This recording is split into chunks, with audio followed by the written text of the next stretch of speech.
I'm Bobby Santos, and this is The Skinny. From the Fatheads Eyewear Studios in Speedway, Indiana, this is The Skinny, brought to you by Toyota, Rhino Classifieds, General Tire, and Dream Giveaway. This segment of The Skinny is brought to you by Toyota. So, this is a pretty early show. I think we're going to have a serious sit-down with your daughter, who's scheduling 10 a.m. Yeah, you notice that she's not here, right? Yeah. It's one thing to be here at 10. It's another thing to actually be working at 10. I mean, she was emailing me at 2 o'clock this morning. She has about the same sleep pattern that I have, so it's works out wonderful for the whole group. This guy sitting over here beside us, I saw him walk into the office. I said, so was it your idea to come here at 10? I'm not positive. It might be, actually. Look at that, falling on the sword. I love it. Yeah. This is good. Taking up for it. I think she gave me options. And yeah. Now, do you want to do it at 8 a.m. or 10? Yeah, we'll do 10. So joining us here on The Skinny this morning is Bobby Santos III. Yes, third-generation driver. Did a little bit of homework. I never knew they called you Bobby New England. I never heard that before. Certainly makes sense coming out of Mass, but certainly one of the most diversified short-track drivers in history. One of the best in this country. Some of the races that he's won, night before the 500, Turkey Night, Grand Prix, champion in the NASCAR Whelen Modified Tour, a little 500 just a year ago, the Copper. I mean, some big stuff against the absolute best. And you never know when he's going to show up, but when he shows up, everybody that's racing knows he's there. And Bobby Santos, he's a player, man, for sure. We had an opportunity to race with him. My son was running King of the Wings with Davey, and every time Bobby pulled in, we were like, hey, Bobby's here. Yeah, right. He's a tough player, man. Tough player. You've been doing it for a long time, man. Congratulations on all the success as well. no, I appreciate that. Like you said, I mean, this is all I've done. This is what I know. My dad got me into quarter midgets when I was 4 years old, and kind of haven't looked back. And started in New England and modified, super modifieds, midgets up in the Northeast, and then been lucky enough to get to travel out here and race with some of the best in the open wheel racing out here. So as I was doing a little bit of research on you, I did not realize that you had a sister that also raced. Yeah, I have three sisters, but just one of them raced. My sister Erica, she was a winner in the NEMA midgets, which is a full midget in the Northeast. They run them with wings. But she actually won a feature event at Stafford, of all places, which is a pretty historic, cool place. Yeah, I was just there. So she did very well. She never wanted the extra. She could have played the girl card if she wanted to, but she didn't want to. She wanted to be as good as she was, as the driver she was, and really respect her for that. I mean, she was a good racer and did well, and she could have gone further in racing if she wanted to, but she didn't want to play the girl card. And now she is a nurse anesthetist in Boston, and pretty 2 kids, and is a pretty successful person. Yeah, it's whenever I read that, I was like, it's so cool because clearly, as I alluded to in the beginning, Bobby Santos III. Not only are you third generation in that name, but you're a third generation racer. So clearly, she grew up in that atmosphere. Yeah, I mean, we from day one we were going to the racetrack. Quarter midgets was awesome growing up. I mean, we did it as a family. My parents took all 4 of us, and there are times where my 2 other sisters that didn't even race wanted to go as bad or worse than me and my sister that did race, just because of the family and the funds and the friends at the racetrack. So we certainly grew up in it, and my parents sacrificed everything for us to race. Where did you guys run quarter midgets? What was the mainly the Thompson, Connecticut, and next to the big track at Thompson, and then Silver City and Meriden, Connecticut were our 2 home tracks.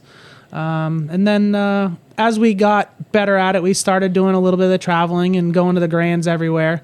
And we raced pretty much all the Eastern Grands from 94 to 98. And then my last year quarter midgets, we actually did all 3 Grands. We did the Dirt Grands, the Eastern Grands, and the Western Grands in Colorado. So, did a little bit of traveling with the quarter midgets and had fun with that. And, then moved on to bigger cars. And I read that you actually started banging wheels with Doug Covey and quarter midgets, believe it or not. And he just, of course, 6-time wheeling champ, badass, much like yourself. But we just saw him on SRX car, and which is why you're here, I believe. You're also going to drive one of those this weekend here at Raceway Park. But it's pretty cool to see that you guys have been kind of mirroring each other since you were little kids. No, we grew up racing quarter midgets together. Doug was awesome. He's a little older than me, so he was the guy that I looked up to when I first started. He was the best. So I watched him, and then kind of followed him through the quarter midgets, and then eventually we were racing against each other at Stafford, Thompson, all the different tracks in the Northeast racing modifieds, and got to know each other and race against each other more and more, and our families have known each other for a long time, and Doug's awesome. As far as I'm concerned, he's one of, if not the best short track racer in the country. Very, very talented, and he proved it at Stafford in his SRX race that what he's capable of doing. He was amazing. Nothing short of amazing. And I mean, he had some major talented people that he was up against there. Of course, Tony, that one guy that just won the Indianapolis 500, so I mean, to say that to say that you ran with them, which you're going to get an opportunity to, but two, to actually to win. So it was really cool. I don't know the guy. I sent him a message on Facebook, and what I thought was really, really cool about him was his Victory Lane interview. And you know what? He praised Tony Stewart, and he praised Ray Everingham for what they're doing and bringing the likes of Doug Colby in, the likes of Bobby Santos, Cody Swanson, Brian Brown, and on and on. Mm-hmm. And I thought that was a pretty selfless thing to do, because it's pretty hard to get to that in the moment, right? Because you're so busy trying to think about, I want to thank everybody that, helped me get here, and, your sponsors and everything like that. But he went out of his way to do it. I mean, he did bust his ass coming out of the car, which I felt bad for him. And I was wondering if he was going to be able to get up, because that was a big fall. I mean, they had laid the flag on the door, right inside the door where the net is. And he's getting out, and the moment steps on that flag, it slips, and he goes full off of the side of the car. And I was like, "Oh my God, please don't be hurt!" And ruin the rest of his season, right? I mean, it was like that was a tailbone breaker, as far as he fell. But maybe adrenaline, whatever. But I have a feeling he probably felt that the next day, And but it was pretty wild, and we'll have to have you back sometime with him. And would love to have, Cody on as well. And but so you mainly, your main gig was pavement, correct? Yeah. I grew up doing pavement. I've done a little bit of dirt stuff. Did a couple crown races, a couple dirt modified races back years ago. People ask me all the time out here why I don't do the Dirt Crown series, and I always have a different answer for different people. So right. I guess no real reason, but honestly, one of the biggest things is I still race the NASCAR Modifieds in the Northeast, and a lot of the big races that I like to go back and do fall on some of the traditional Silver Crown dates. Eldora Crown race seems to fall on a race that I have in New Hampshire every year. The coin's always on the Oswego Classic that I like to go home and do. So I guess that's my poor excuse, other than but just that's not wanting to hit my head. That's a poor excuse. No, I think that's a great reason, because you know what, it's there are the outlaw drivers were always the outlaws that hit certain races, right, and went to certain places and things like that, but they always associated those outlaw guys with dirt. you can still be an outlaw and race, pavement, right? Hitting the tough shows and I don't know if I call it cherry picking because there's really no cherry picking to it. Those tough shows have some tough competitors, and we sponsor a couple of Johnny Nicotra's cars up at Oswego, and I would love to get up there. It looks like an unbelievable traditional. I mean, the tradition of that place looks just amazing. So it's one of my favorite races. Yeah, I need to get up there, and the cars are wicked crazy. I mean, I know they race that stuff a few other places, but it's pretty much there, right? Yeah, the traditional non-wing super is Oswego. Yeah. They kind of have a wing the last couple of years, just a smaller element wing they've been running, but the traditional non-wing cars, that's an Oswego deal. But then the ISMA and MSA supers, they travel more, go to different tracks. But the Oswego Classic, as far as I'm concerned, is the super modified race. It's the one race that I try to get to every year and be involved in. We'll be right back after this.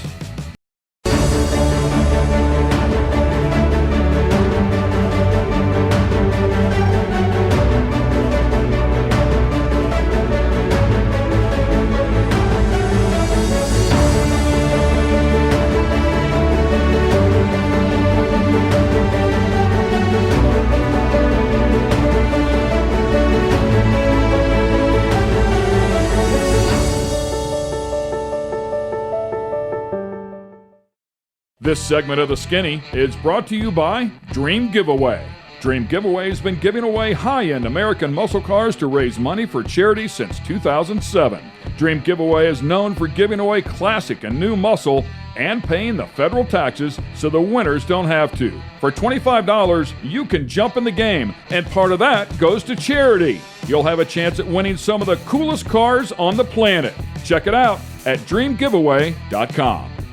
Sanford, I was amazed with that track. Neat track, and I mean, it just seemed to me like 1 and 2 versus 3 and 4, complete different animals, right? I mean, it's a different way to drive it, much like Raceway Park. Yeah, absolutely. Stafford is one of the unique racetracks in the country. I race there quite a bit, and I keep saying it the wrong way, so go ahead, Stafford. Yeah, no, it's Stafford. I actually kind of had a unique situation, probably not to the level of what Doug just did there, but 2006, Jack Root Jr. put together a show there where he brought all the guys from out here there to do a midget and a Silver Crown race, and they did a $50,000 bonus if you could win them both. Wow. And I had the home field advantage because nobody knew the racetrack. Right. And won the midget race, started tailing the crown race, and won that deal. So. Oh, wow. It was pretty neat. Kind of probably not to the high profile of what Doug did, but I knew the feeling of how Doug felt going into that race. It's like, all right, we're going to Stafford, and this is a track none of you guys know, and I'm going to make you look bad. And that's what Doug did. I think that there was a few pleas in the drivers' meeting of, can you not make us look like complete idiots? Try not to lap the entire field. Right. And Doug's a very confident person in his abilities and his driving, and I'm willing to say, without talking to him prior, he knew going into that race what he was going to do. And it's kind of funny, a lot of people didn't know who Doug was before that, and I've had disagreements leading into that race with people like, no, Doug is going to make them look bad at Stafford, I promise you. And I'm not shocked at all at what he did there. So I asked Tony, well, we were at Eldora, of course, Cody's standing there, and I said, what, you cut him out at Lucas Oil Raceway? And he goes, listen, he goes, we got to have a chance to win. I said, you've already lost that chance with Santos coming. I said, it's one or the other. I said, it's not a good thing. Yeah, if you want to have a race, you got to put them both in, and then yeah, right. You want to have a breakaway, but it's amazing how even those cars are. And, of course, you get to kind of call your shot and tell them what you want done. I talked about it on our last show with Tyler Courtney. I said, what impressed me the most about that SRX deal at Eldora? Listen, Knoxville's Knoxville. It's I think Knoxville's really a wing show. That's just kind of the way the track works. And listen, USAC's ran there and has done great.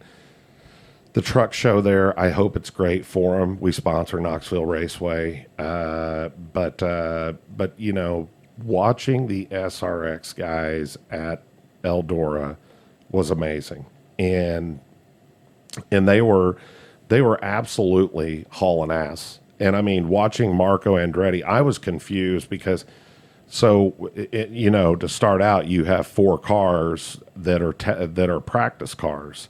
They're not your race, the car that you're assigned to.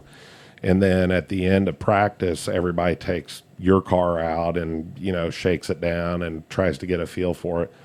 So you never knew who was in one of those 4 cars because no names are on them. So, I got out of the bus and I went up there and was standing on pit road and I was watching who was climbing in and out of them. Hinchcliffe took one of them out, which it was totally cool. I mean, he was and then, you had Marco and Juan. Castro Neves looked really good. And the thing about it is, so at lunch, we were sitting there, and it was me, Marco, Tony, Brandon Bernstein, PJ Chesson, and Hinchcliffe. And we're sitting at this little diner joint, dive bar place and, near Eldora. And we're eating and to listen to Hinchcliffe talk about it to Tony. I mean, Tony's ran IndyCar. Tony, I mean, he's ran everything, right? But it was really cool to listen to him. He's like, man, he goes, these things are really fun, and Marco, confidently, I wasn't a fan of Marco in IndyCar. I just wasn't because I felt like he was overburdened with, your grandpa's Mario, your dad had a pretty good run as well. But, Marco's kind of busting out of his shell, right? So he's kind of, at a late stage in it. But, him running that SRX deal, he's good. I mean, he's really good. So I'm interested to see now that these guys have this will be week 4, and this will be the second pavement. So you took these guys and you put them on dirt, which I don't think Marco's ever drove dirt. I don't think that Elio's ever run dirt anything. Paul Tracy will drive over the top of you, whether it's in the gravel road, dirt road, whatever it is. Pit road. Whatever it may be. So anyhow, I'm excited to see it, man, and I'm excited to see that you're in it. And like I said, Doug Colby, when he came out of the car, he said specifically, he mentioned you and he mentioned Cody and maybe Brian Brown, but he said us locals need to take it to these guys, which I loved it, right? So, but anyhow, that's... I loved the wording. I was reading the advertisement for this weekend, and I don't know who does the press releases, but they put in there, Santos was one of 4 amateur drivers that'll compete in the SRX series. And I'm thinking to myself, if I was somebody that didn't know anybody, or let's just say like an Ernie Francis Jr. who spent his whole life, in sports cars, right. And they say, and he looks at it, the entry list, and he's like, I don't know, some amateur, Bobby Santos, some amateur driver, it's like, good luck with that, pal. they found him in the crowd. He's been sitting there watching this. He thinks he knows what's going on at this track. It's just like an amateur dude. He runs some Saturday night short track stuff. This guy's ran more laps around this place than, So I did read that, and I think that was kind of rewritten after somebody realized, these guys aren't amateurs by any means. So do you, because you do travel, this is all you do, right? I mean, do you consider yourself a professional race car driver? I don't know about professional, but You're professional. Yeah, I mean, this is what you do for a living. That's kind of how I equate it. I mean, you don't have a day job. You don't have another job. I mean, maybe you're not at the top tier, but that doesn't mean you're not a professional. well, my day job is I'm in the shop every day and I prepare the DJ Racing race cars. That's my day job. I'm in the shop every day, every morning at 8 a.m. Working on the cars and making sure they're ready to go. That's what I do full time. And if it wasn't for that, it was him that wanted to start at 10. yeah. Yeah, exactly. He's like, I got cars to work on. So Yeah, no, honestly, I do. But no, that's what I do. And then I'm lucky enough that I have a car owner that allows me to do that and pays me to work on the cars and then race them. And along with that, I get to drive for other teams and other cars also. But my primary deal is the DJ Racing operation. I was always impressed with your efforts when we ran King of the Wing with you.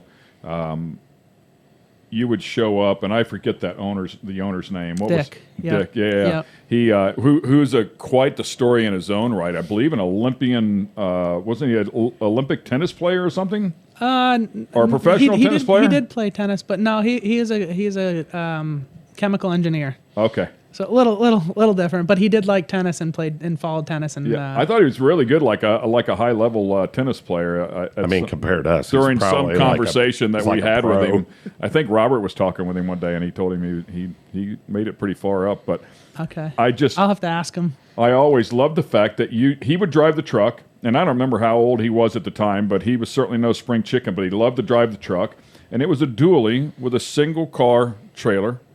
And they would show up at the track, and Bobby, would you have maybe one other guy helping you or something? And I mean, it was just you two. Bobby worked on the car, made all the changes on the car, went out, raced the car, kicked all of our ass, put the car back in the trailer, in the single car trailer. Yeah, and and away they went. It was like all the time. And that hasn't changed. The only thing that's probably changed is that I do more of the driving of the truck and trailer now because Dick really he's done doing that. Yeah.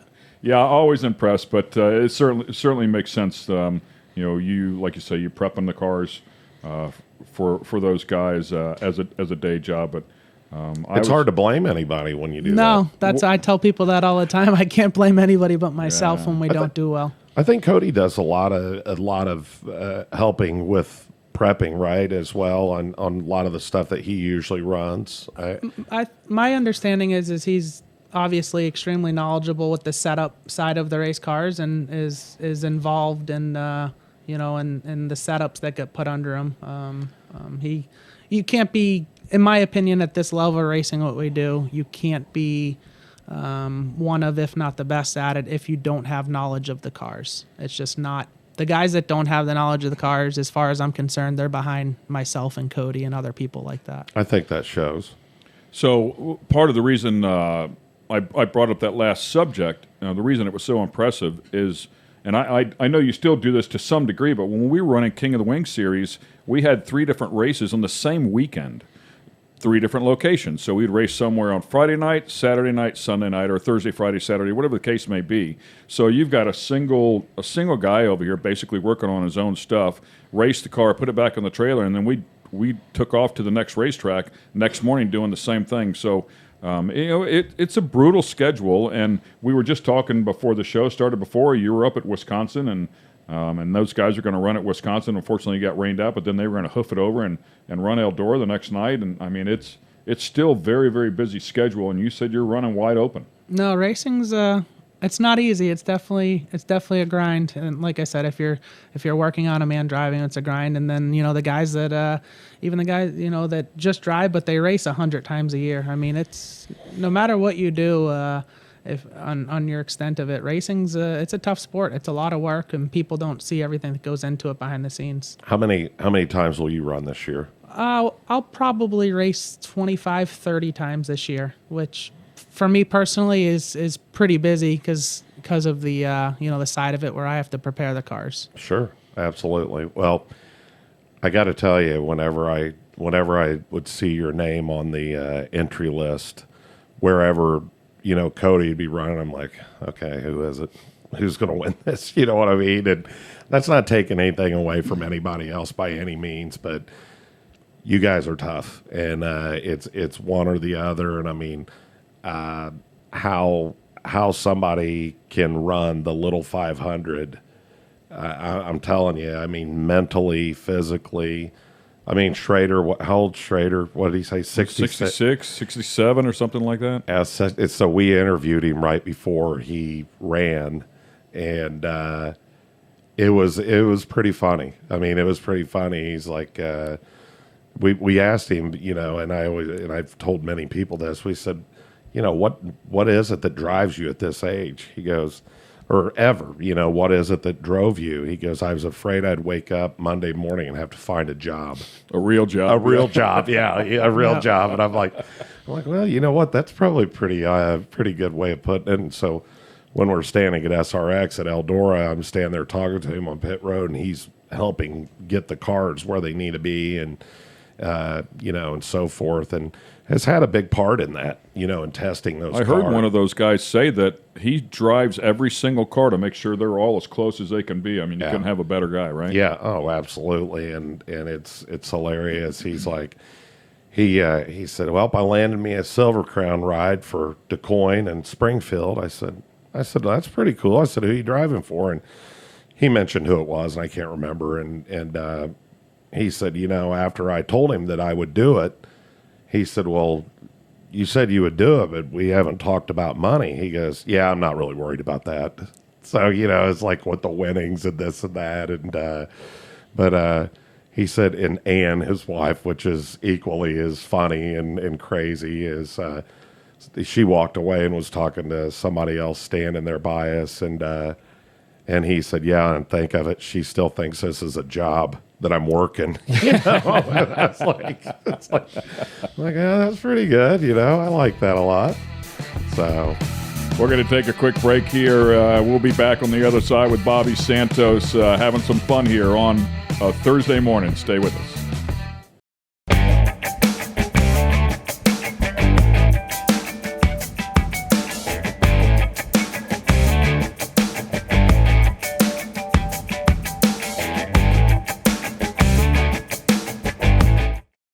This segment of The Skinny is brought to you by Rhino Classifieds. Tired of all those ads and random stuff that shows up when you're looking to buy or sell your car parts? Rhino Classifieds was created just for you. Welcome to a streamlined buying and selling app created by racers for racers and race fans. Modified cars, classic cars, race cars, that special big block you need, the trailer to move your baby around the country in. We got you at rhino.co. Back here with Bobby Santos III, and Bobby's been doing this for a long, long time, talking about his career, his lengthy career at this point, and still hard at it. You did make a run at some NASCAR stuff. You drove some ARCA stuff, and I think back in the Busch Series, if I'm not mistaken, so picked your way around in there a little bit. In fact, a Toyota, which Toyota sponsors our show here, so were you close to being a Toyota driver? Was anything developing there? I did. I had pretty bad timing with all that. It was 07. Say no more. When I got my opportunity, and it was for that 1 year. We had some success. I ran a Busch car at Loudon. I think I was the only non-Cup guy in the top 20. That was back when all the Cup guys did both series. right, yeah. And I think I qualified fourth, and as only non-Cup guy. You did that, did Richmond, did a handful of ARCA races, all with Bill Davis Racing. And that was my opportunity. I read in here that you got Toyota's first stock car pole. Yep, that was at Lakeland and ARCA car. Lakeland. Yep. No longer, right? No. I don't think so. Lakeland's gone. Because Really? we used to race Hooters Pro Cup there. That's kind of where Lakeland is where Hooters was founded. Well, when they had the PRI show down there, didn't they run midgets over at Lakeland? That was Orlando Speedway. Oh, that was Orlando. Speed, Yeah. Okay. Yeah. Toyota's first sprint car win also out west. Oh, really? Yep, Irwindale. I kind of remember that. That's awesome. Yeah. We did their, when we were with 6R and Brian Tyler, we did the first Silver Crown win I think it was at Springfield. I can't remember. But yeah, what a great group. So what engines are you running now? What do you? Speedway Chevys is what we're using in all our sprint car stuff. Yep. Yeah. Have you been eyeballing that new Dan Binks power plant that Cody's been running? I've seen him run it, and I think it's an LS style engine, is my understanding. Yeah, for sure. Yeah. Honestly, don't know a lot about it. I'm listening. So Binks was team manager for Chevrolet, their sports car, the Corvettes, for many, many, many years. I mean, countless wins, 24 Hours of Daytona, championships, all that stuff. So Binks has been in the game for a long, long time, and now his son is actually, I want to say crew chief. I don't think it's team manager, but crew chief for Ganassi's DPI car. So his son following right in his footsteps. But yeah, Binks been in this game for a long, long time. He literally just sent me a picture, I want to say 2 days ago, of a midget engine that he's working on now, and he's working on developing that as well. But he said he retired from the IMSA deal, the sports car deal, and I'm telling you, like, I want to say 30 years in there with the biggest and best drivers of all time. And just, like I say, countless wins at 24-hour Le Mans. I mean, just you name it, they won it. And he said, man, I'm having more fun now than I've had in many, many, many years. So probably a lot less stress. Yeah, I just a whole different animal, just I guess. Being able to build what you want and feel the way you want. I mean, where's he doing it out of? Where's he out of? So he's got a shop up in the Michigan area. I don't know exactly what the town is, but he's based out of Michigan. And matter of fact, he'll be down here. Are they running? When are they? They're running here in the next week or two. They're running at Anderson. I think they're running next Saturday, the 10th. Yeah, I think he's going to have one of his midget engines in the car. I'm sure Cody will be driving it, to midget give it a or whirl. sprint. Well, I don't know. I thought he was going to have the midget down here. Maybe it's a sprint car, but for sure, I mean, that's what I know. They've been running that together all year long. But yeah, something to keep your eyes on, anyways. Yep. And then you've got what's the guy's name that's doing the Hondas down in Charlotte? It's on the tip of my tongue.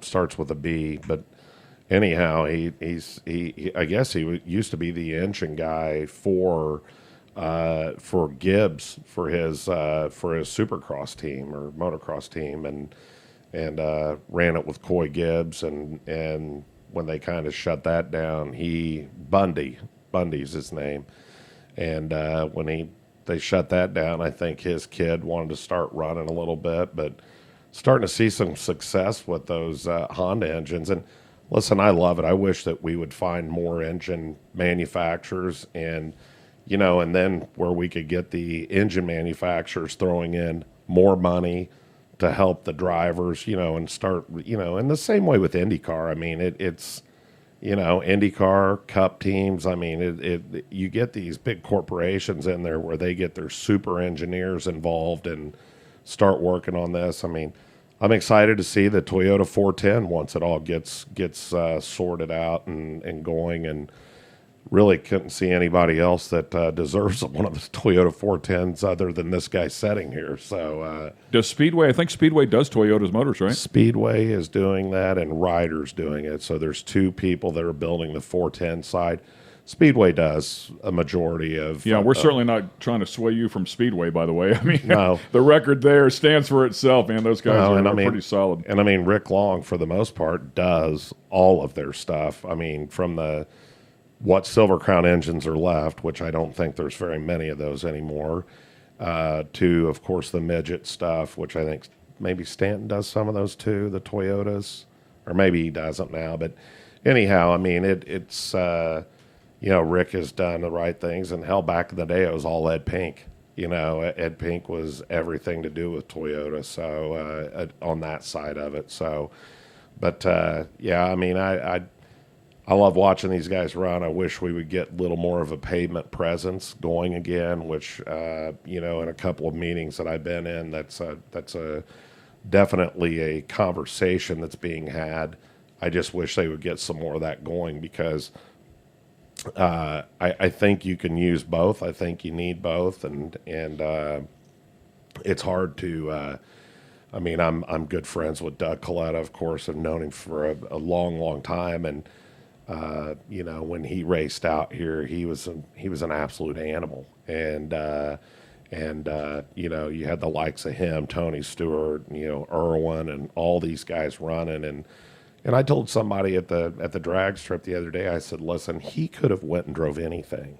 You know, Doug could have went and ran IndyCar. I mean, he had the ability to step in or step up to the next thing, and he picked this drag racing team for some reason. I can't understand the thoughts behind it, but no, he's great where he is, and is even a better businessman on top of it, which is pretty cool. So, Of all the cars that you drive, this might be a foolish question. I think I know the answer. I do too. But you never know. You got to ask, right? And you know, you got midget sprint cars, Silver Crown, those super modifieds, dude.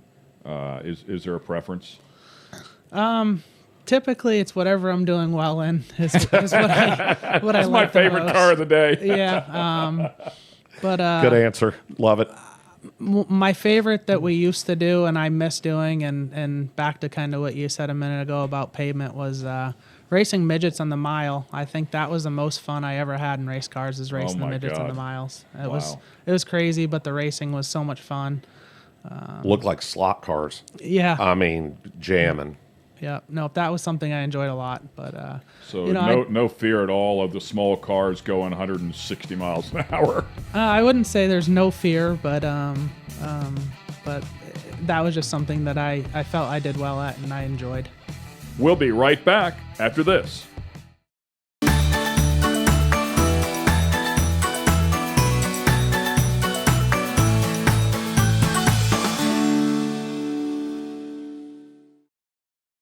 This segment of The Skinny is brought to you by General Tire. For over 100 years, General Tire has provided tires for your lifestyle, your adventure, your anywhere. From the aggressive mud terrain Grabber X3 to the all-terrain performance of the Grabber ATX to the strong and durable all-purpose terrain Grabber APT, General Tires balance excellent on-road performance with off-road capabilities designed for all weather conditions. Remember, with General Tire, anywhere is possible. For more information or to find your local dealer, head over to generaltire.com. So what did Bobby Santos the first? What did he run? My grandfather was a modified racer in the Northeast. Raced different divisions throughout Northeast. I think he's got. I'm not exactly positive, but actually talking about Stafford, I think he has the record for the most wins consecutively at Stafford. Wow. In the hobby division there. So my grandfather started that, and then he got into the modifieds, and I think he has two of his claim to fame was he won Martinsville in the 70s, and he won a clock at Martinsville, which is pretty neat. Yeah. And then Thompson, Connecticut, he won a modified race, and back then they gave the winner of the modified race the option to start tail in the super modified feature. And the way the race worked out, he actually ended up winning the super modified race also my that God. night. I think the 2 leaders crashed, and he ended up winning in a modified. Wow. That's So that was super my cool. grandfather. And Do you remember? Was he ever racing? no, he was No. done before. I watched him race one time. They did kind of Riverside Park. They did a kind of like a Legends car reunion race, and that was probably in the early 90s. I watched him do that. Did he race with your father at all? Nope. He was done before? Yeah, he was kind of done. And then my dad, kind of did it on his own and had no money behind him. And, my grandfather kind of did his thing. And then my dad started racing. And as soon as my dad was in the position where he could race, he got my sisters into quarter midgets. So my dad is kind of the sacrificed the most in all of our racing and shortened his career so that me and my sister could get going. I know the So- feeling all too well. I mean, seriously, I finally got to a point where I felt like I could race, but Robert clearly had the talent. Well, that's why I was getting ready to say. So you're trying to, he had the talent. You were, George. Yeah. I mean, yours was already fading. Come and gone, yeah. Come and gone. What business is your dad in? What's he do? He's just got a small construction company in snow plowing. And when I say small, he literally works by himself. Yeah. He's had employees through the years, but now he's him and my mom are 7 days a week doing something. They don't stop.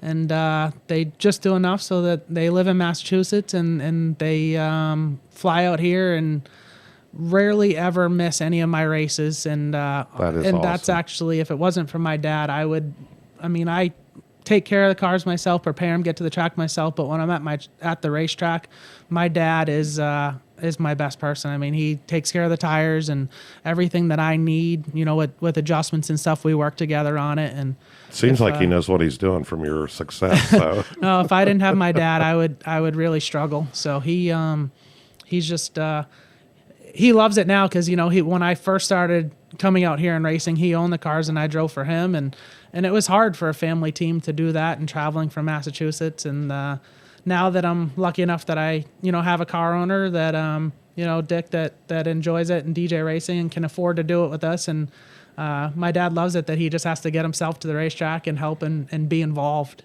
that's awesome. Okay, and from a father's perspective, I will tell you, but your dad's the happiest guy on the planet. I mean, I'm sure very proud of his son, of course, but to be involved at some level and knowing you're still an important part of the team, and then to watch your son, who clearly has the talent you have, go out and see so much success. I mean, he's living the dream. Yeah, no, my parents, they're the hardest working people I know. Like I said, I mean, they're working 7 days a week. They're flying out here.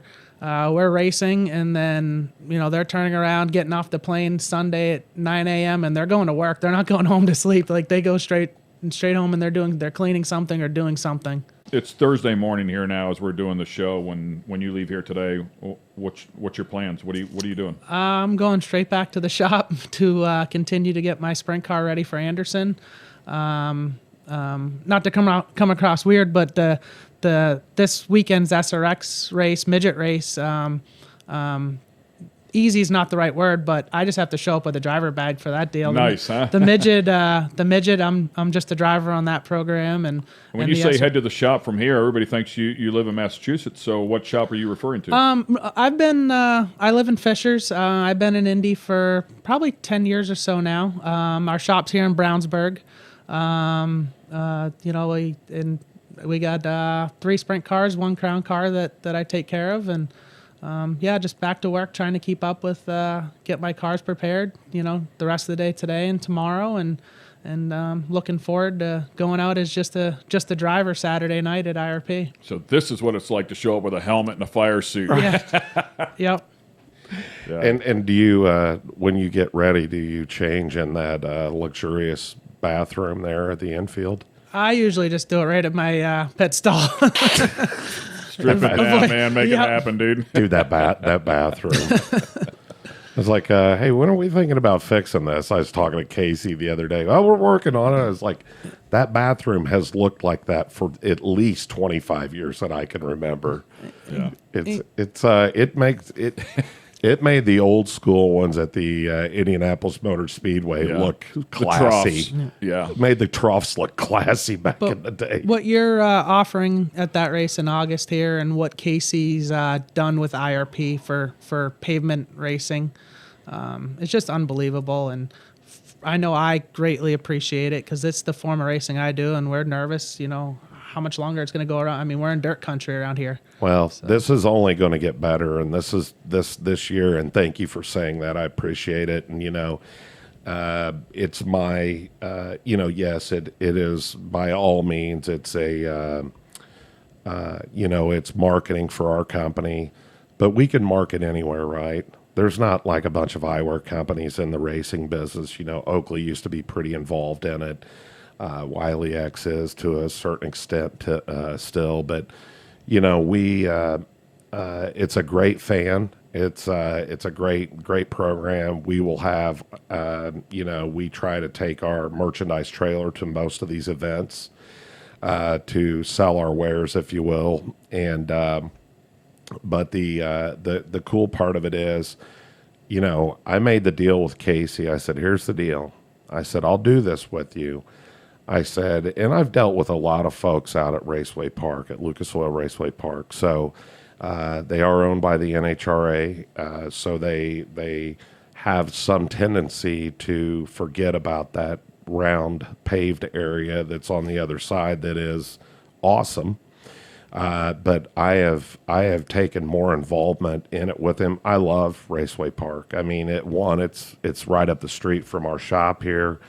We can take folks from, employees out there that can enjoy it, which means a considerable amount to us. These folks that work for us are like family. But more than, and to top it all off, we want to grow that. So it's it was kind of a 4-race deal this year. And it's all promoted by Casey and the track. Okay. So, he wants to do more, and I want to do more. So, more to follow on that for the, for years to come. But I did tell Casey, I said, if you leave before this goes off, I'm going to hunt you down and scalp you. So I made the deal with you, not with the entity. So, but he has been nothing short of unbelievable with it. I think with the racetracks in general in the hands of Casey, helping direct the direction for them, whether it's Gainesville or, Raceway Park and what used to be at Atlanta. They sold Atlanta, and the word is that they're going to take some of the funds from Atlanta and fix a lot of stuff here and take care of a lot of things that needed to be, done a little bit better. But we're trying to get good partners there, whether it's somebody that's in the, that's in the paving business that can help, fix some of the track, whether it's somebody in the concrete business that can help fix some of the issues with the walls right now. And I mean, it's just little things, but it's maintenance things that have kind of been put to the wayside. And as I said, the entity that owns it goes straight and doesn't turn. And so they don't have a lot of interest in it. But that track has created some amazing memories, and I'm excited about the upcoming event, the $100,000 to win deal, because I would love nothing else to see somebody win that. It would be an amazing deal for whoever wins it. It would be an amazing deal for us, and I like the invert, so we're calling him next. Go ahead. The Hoosier Classic he's referring to, and of course the Hoosier Classic Fatheads Eyewear $100,000 challenge. Bobby Santos will be out there trying to take his fair share of that gig. Man, we've kept you here for a little bit longer than we anticipated, but always great conversation with you, man. I know you're very busy and you've got a lot to take care of, but want to thank you for coming out and spending some time with us. No, thanks for the invite. This is really cool. Really appreciate it, and hopefully we can do it again. Yeah, man, you're welcome here anytime. Nice that you're good and close, and wish you the best of luck. How much do you have left this season? Still a pretty full boat? Yeah, actually the next couple months coming up here are pretty busy. Got a big modified race up at Loudon, New Hampshire, NASCAR Modified race, which unfortunately I haven't done enough of that the last couple of years, but Loudon's been good to me, so looking forward to that one. Obviously these handful of races at IRP, really looking forward to that. Just some more crown races that that would like to do a good job at, and the next couple of months are busy, so really looking forward to the rest of the year and hopefully winning races. That's what I do this for. I want to personally thank you for your help that you've given my son when we were racing with you in King of the Wings. You're one of the guys, and I will say this. I mean, I told you before I didn't know a whole lot about the sport in terms of setup, but I'm at least good enough to tell when somebody's really smooth, and certainly one of the smoothest drivers I've ever seen in any sort of car. And those wing sprint cars were a handful for sure, but you make it look easy, and you were always a trustworthy guy that we thought we could go to and get some help from, an experienced guy, and you never let him astray. You didn't send him down another path. You were always kind. No ego there. outstanding individual, man. I can't thank you enough for that. Oh, thank you. I mean, I always, I guess I'm kind of one of the older guys in this now, and I'm happy to help other people. I feel like I'm on the phone with different teams and different people a lot, just trying to give people a hand. And you never know when you're talking to other drivers and other teams that they're calling you for help, but they might not know as much as they might actually be helping me at the same time, and they don't even realize it because I'm listening to what they're saying and what their problems are. So always open to helping other guys, and sometimes that benefits myself when they don't even realize it. Jedi mind trick. He's a great example. I mean, I love it because he's a great example to the people that come out, the kids that come out, and racing has become so specialized where you have people that work on cars and you have the drivers that drive the cars. It's just become very specialized. So to still see a guy that works on the car, hops in the car, drives the transporter, gets where he wants to go. And I know a lot of short track racers still do that, but you're just a great ambassador and a great example for kids that are coming into the sport to watch somebody work as hard as you do. Whenever you lead by example like that, it really pays huge dividends, man. You're an awesome dude, man. Thank you. Cool. Bobby Santos here on the Skinny. Make sure you catch him at Raceway Park. He'll be out there a number of times this year, and who knows, might even snag $100,000. Thanks for being with us here on the Skinny. This episode has been brought to you by Toyota, Rhino Classifieds, Dream Giveaway, and General Tire. For the latest in sunglasses, optical frames, accessories, and apparel, be sure to check out fatheads.com. That's Fatheads with a Z.